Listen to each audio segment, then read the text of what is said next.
Про самую раду. Першы артыкул статуту Рады БНР гучыць наступным чынам. Рада Беларускай Народнай Рэспублікі – найвышэйшая установа і адзінае праўнае прадстаўніцтва суверэнных правоў беларускага народу, выяўленых у праватворчым акце 25 сакавіка 1918 году, зафіксаваным трэцяй уставной граматай БНР. Рада БНР выконвае функцыі дзяржаўнага заканадаўчага органу і ўраду ў выгнанні. Першае пытанне, магчыма, такое. Рада БНР 18 году склад. А дзе яна? Іх давно няма, а рада існуе.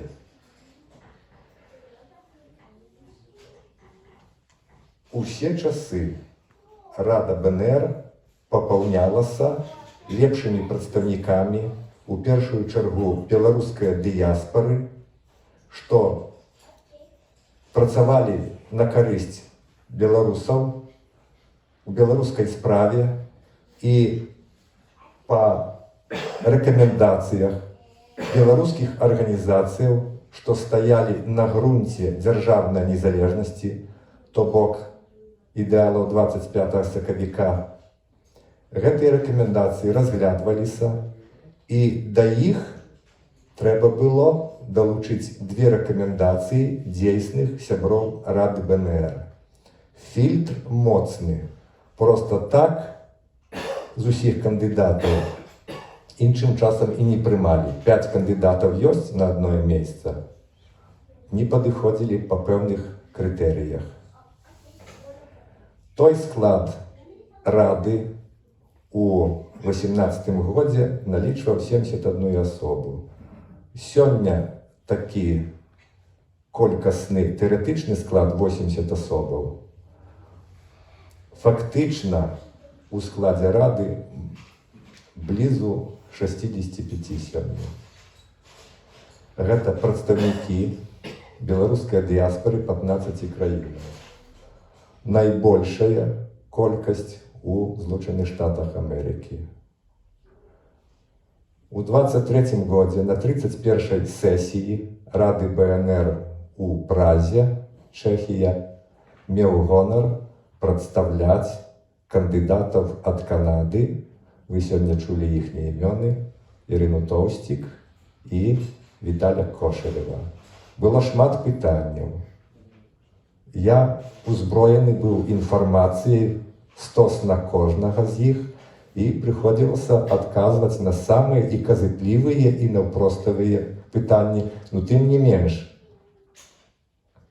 Рада БНР Ірыну Тоўсцік прыняла аднагалосна, Віталя Кошалева пры адным устрымаўшымся. 100% вынік. Гэта пры тым, што адзін кандыдат ад Злучаных Штатаў не прайшоў на той самай сесіі. Прыняты быў прадстаўнік Летувы і Украіны, са Львова.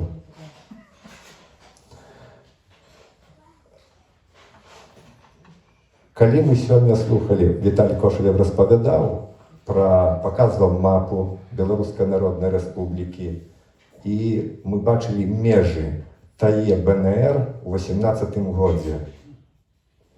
Гэта тэрыторыя, што пераважае сёння тэрыторыю Польшчы. Насельніцтва складала блізу 16,5 мільёнаў насельніцтва. З іх блізу 80 мільёнаў беларусы. 80% беларусы. Адкуль гэта ўсё было взялася?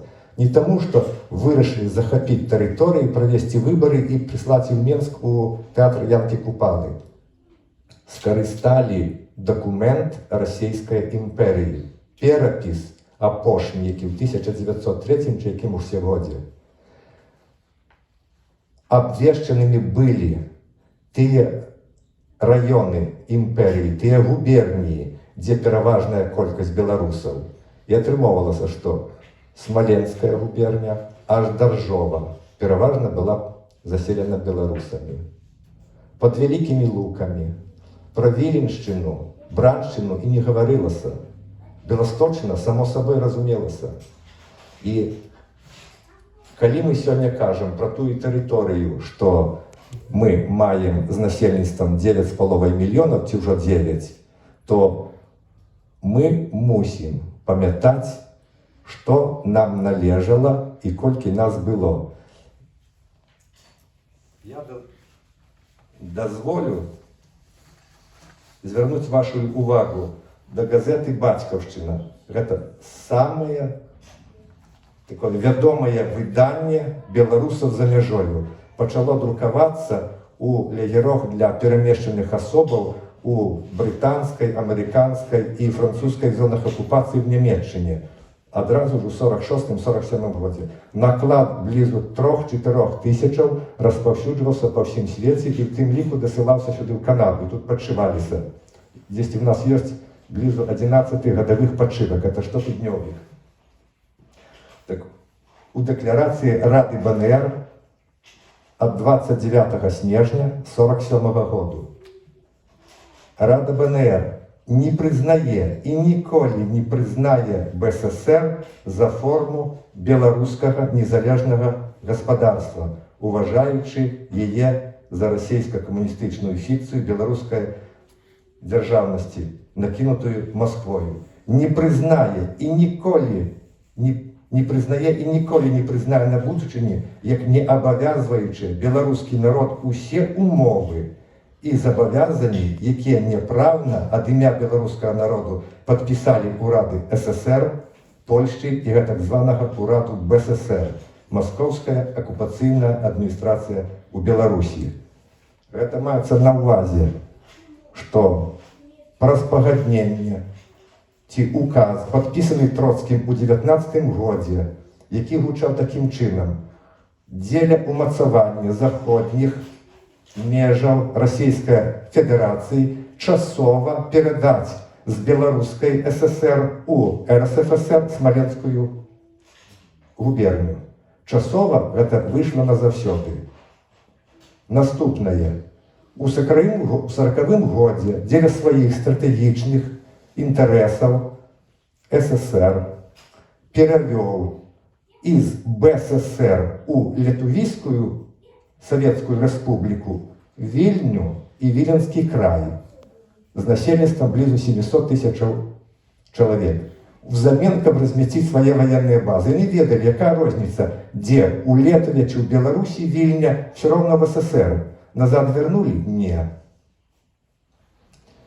Калі скончылася вайна в 45-м годзе, то межы ССР,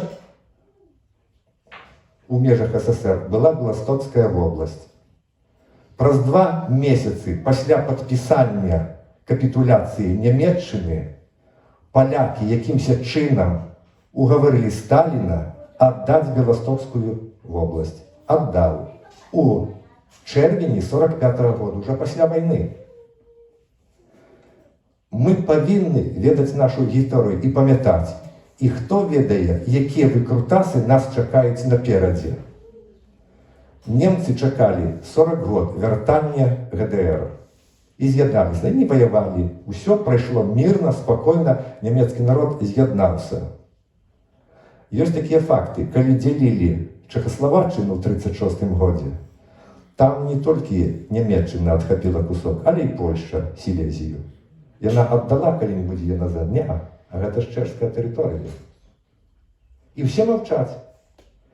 Калі Летуву прынялі ў Еўразвяз, то у Страсбургу, дзе іхні парламент, ім усталявалі такое 5-метровае па вышыні панно, падсвечваемае «Великая Літванія», якая паказвала тэрыторыю Летувы з іхняй гісторыі, з іхніх падручнікаў, ад мора да мора.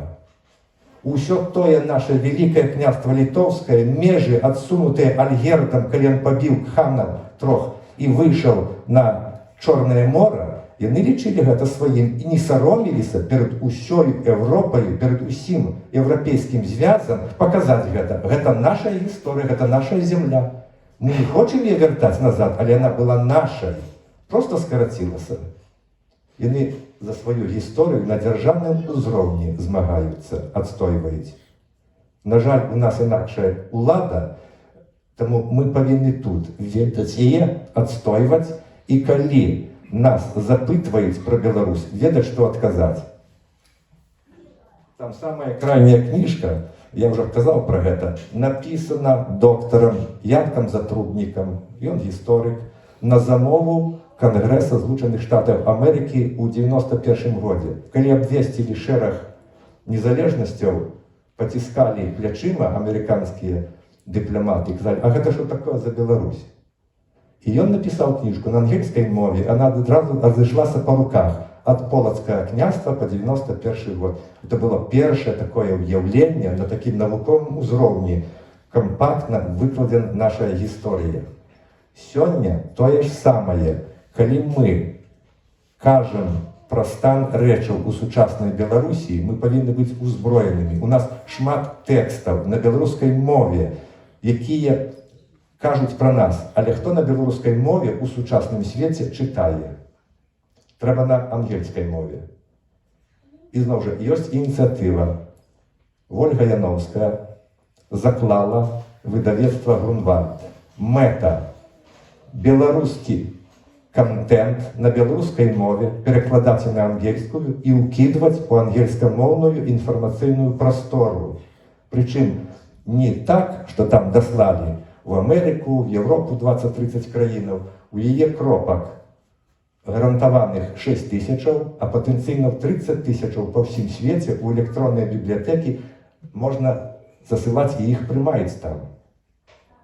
Это то, што нам трэба.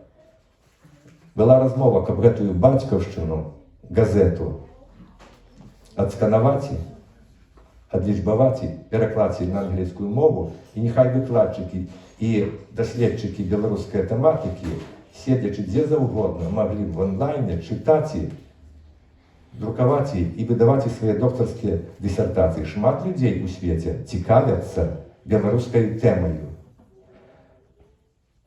Дачка старшыні рады БНР Іванкі Сурвіла, Паўля Марія Сурвіла.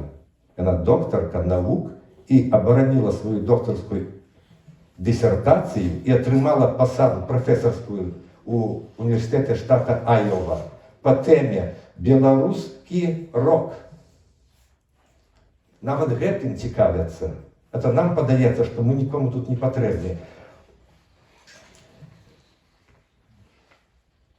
Старшыня рады БНР Вінцэнт Жыглушкевіч, на сцяне вялікі прыгожы партрэт. Мы кажам, ён выхаваны ў Канадзе. Гэта два прэзідэнты БНР ад Канады, Івонка Сурвіла і Вінцэнт Жыглушкевіч. Ён прафесарстваваў у універсітэце Торонто і 3 гады чытаў лекцыі па беларусаведам. Это в те 50-е гады. І спыніў толькі таму, што рада БНР, ён быў радным у прэзідыуме, дала яму заданне: едзь у Европу, зарганізуй працу беларускага радыёвызвалення. Это будучая свабода. Ён быў здольных арганізатарскіх навыкаў, і за 2 гады радыё пачало вяшчаць і на Беларусь, і на Савецкі Саюз. Потым ён вярнуўся ў Канаду. Ён згубіў тую працу у UFC, тому што 2 гады перапынак, это ўжо занадта было. Але тым не менш, людзі ахвярна, набываючы веды, прасоўвалі гэтыя веды пра нашу бацькаўшчыну ў заходні свет. Наша задача сёння значна і цяжэйшая, таму што інфармацыяй перанасычана ўсё, але і лягчэйшая, таму што мы ўзброены электроннымі сродкамі і такімі інструментамі, што сёння проста галава ідзе, як можна з AI зрабіць за гадзіну добры тэкст апрацаваць і ўкідваць, распаўсюдваць.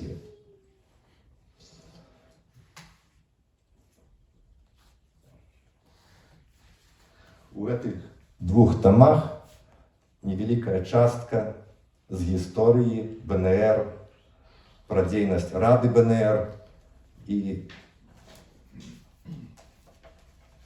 такія цікавыя рэчы,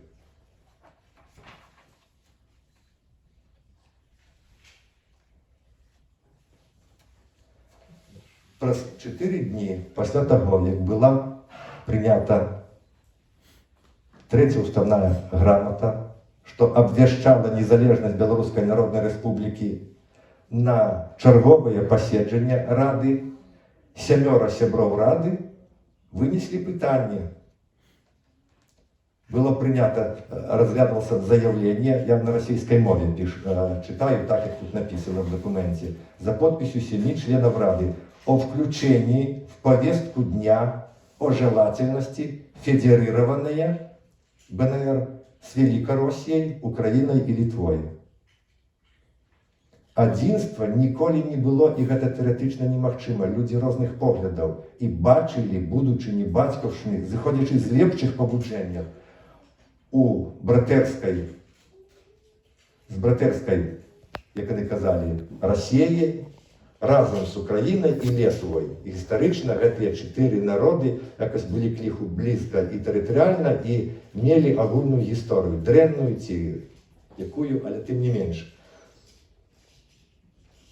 После обмена мнений вопрос этот был отвергнут подавляющим большинством голосов через 4 дня после того, как обвешчена незалежность республики. Борьба працягвалася у все гэтыя гады. У 20-е гады, калі урад БССР, змагаючыся супраць ураду БНР у выгнанні, обвестил: Рада БНР, приезжайте до нас, вы здольные люди, будем працаваць разом на благо бацькаўшчыны.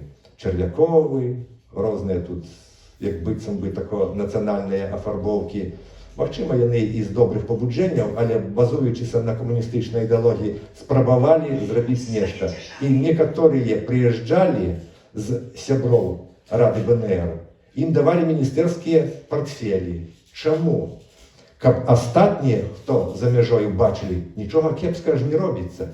Каб такім чынам, даўшы ім папрацаваць год-два, выцягнуць максімальную колькасць, хто паддасца на гэты падман, прыехаць у Беларусь. Потым іх всіх пастралялі.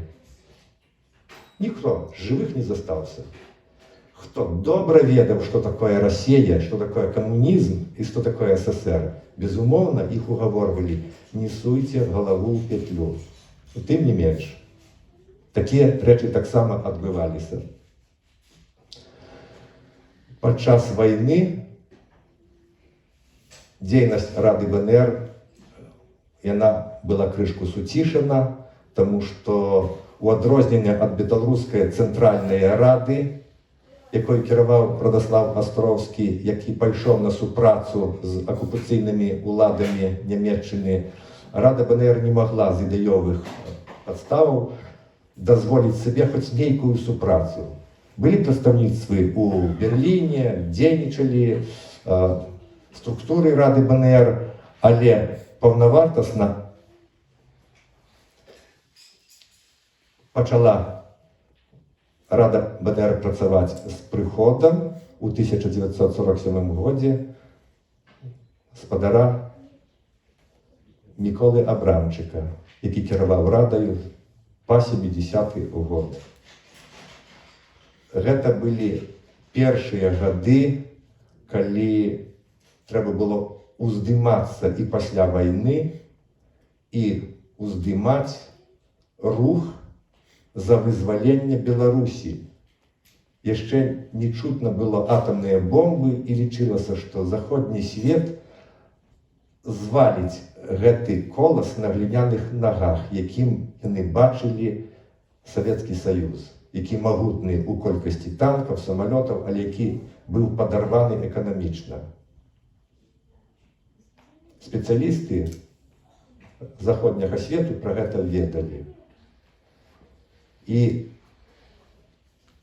ствараліся розныя арганізацыі за мяжою, якія працягвалі падрыхтоўку дзеля таго, каб, назапасіўшыся сілаў, быць прыгатаванымі для вырашэння сваіх нацыянальных задачаў, калі пачнецца новая трэцяя вайна Захаду супраць СССР. Уже вядомы такі факт, што Радны Селістовіч, малады хлапец, дзейны, праявіў сябе добра. Ён застрахаваўся і добраахвотна пайшоў у групу падрыхтоўкі, якая была выкінута на парашутах з лятакоў амерыканскіх на тэрыторыі Савецкага Саюза у Беларусі, каб распачаць партызанскі рух, падрыхтоўку групаў у тыле і потым працягваць змаганне, у тым ліку і ўзброеным шляхам. Хлопцаў схапілі, пасля катаванняў забілі. Рада БНР потым атрымала страхоўку праз ЦРУ ад ураду Злучаных Штатаў, тому што страхоўка ёсць страхоўка, грошы павінны быць выплачаны. Ён напісаў, каму гэтыя грошы мусяць ісці. Вось такія умовы, такія рэчы.